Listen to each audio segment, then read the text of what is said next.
grass is greener on the other side. That's what I thought before I took the ride. I burned my bridges so I'd never look back. But if I had known the life I was searching for was looking me right in the eye, oh.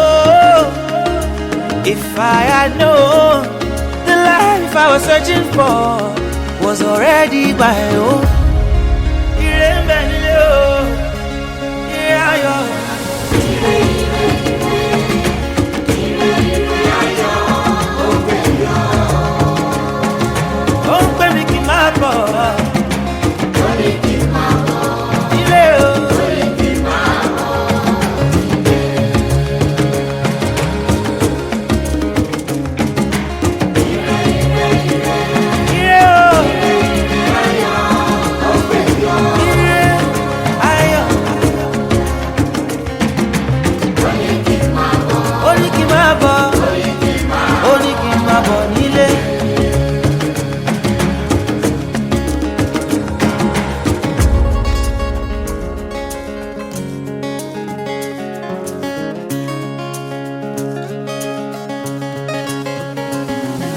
The grass is greener where you water the ground.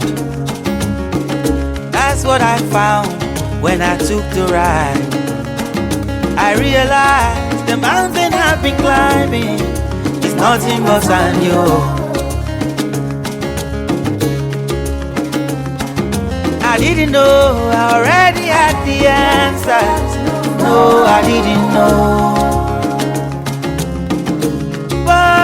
If I had known the life I was searching for was looking me right in the eye, oh. If I had known the life I was searching for was already my own.